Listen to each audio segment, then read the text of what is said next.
چاہے تو افسانہ نگار مکالمہ کروائے، پھر منظر نگاری ہوتی ہے ایک افسانے میں۔ تو یوں ہی سامعین، ناول جیسے افسانہ ایک مختصر کہانی ہوتی ہے، ناول ایک طویل کہانی ہوتی ہے جو ایک نشست میں بیٹھ کر نہیں پڑھی جا سکتی۔ تو طویل فرضی کہانی جو حقیقت کے قریب ہو تو ہم کہتے ہیں یہ ناول ہے۔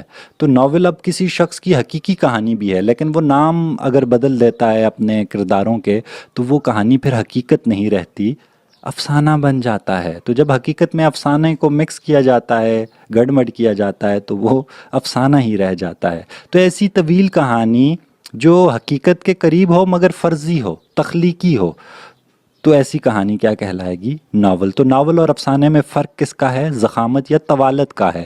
افسانہ مختصر کہانی ہوتی ہے لیکن حقیقت کے قریب، ناول طویل کہانی ہوتی ہے، اس لیے ناول میں زیادہ کردار ہو سکتے ہیں، زیادہ مسائل پر روشنی ڈالی جا سکتی ہے۔ تو ناول کے اجزاء بھی تقریباً وہی ہیں، کہانی ہوتی ہے، پلاٹ ہوتا ہے، کردار ہوتے ہیں، کردار مکالمہ کرتے ہیں، منظر پیش کیا جاتا ہے، زمان و مکان، زمانے اور جو جگہ ہے اس کا تعین کیا جاتا ہے تاکہ پڑھنے والے کو آسانی رہے، تو وہ پوری کیفیت کو محسوس کرے کہ ناول میں کردار اب کہاں کیا کر رہے ہیں۔ تو سامعین، ناول کی اقسام بھی مشہور ہیں، جاسوسی ناول ہوتے ہیں، تفریحی ہوتے ہیں، رومانوی ہوتے ہیں، تاریخی، سیاحتی اور اصلاحی نوعیت کے بھی ناول ہوتے ہیں جس میں تربیت کی جاتی ہے۔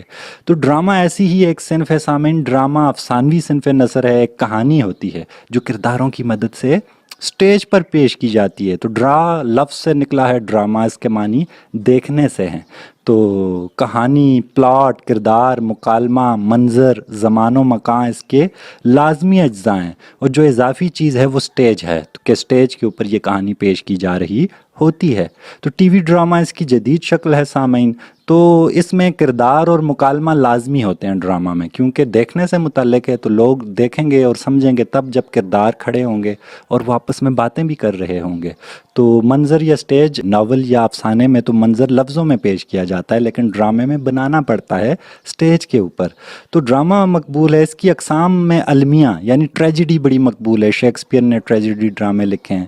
اس کے علاوہ جو ہے اردو میں آغا حشر کشمیری کا ایک مقبول نام ہے، انہوں نے المیہ تخلیق کیے ہیں۔ طنزی اور مزاحیہ اقسام ہوتی ہیں جیسے خواجہ معین الدین کا تعلیم بالغاں ہے۔ رزمیہ لڑائی بھڑائی جن میں ہوتی ہے یا وہ مناظر بیان کیے جائیں۔ تربیہ ایسے جن میں ناچ گانا پایا جائے، تو ان اقسام کو ڈرامہ۔ تو ایک ڈرامے مختلف اقسام پر بھی مبنی ہوتے ہیں، یعنی المیہ میں طنز و مزاح بھی پایا جا سکتا ہے یا رزمیہ کے اندر تربیہ بھی ہو سکتا ہے۔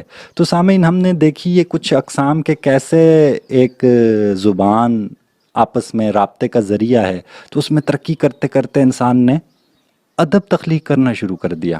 ادب دو طرح تقسیم ہوتا ہے، شاعری یا نثر میں۔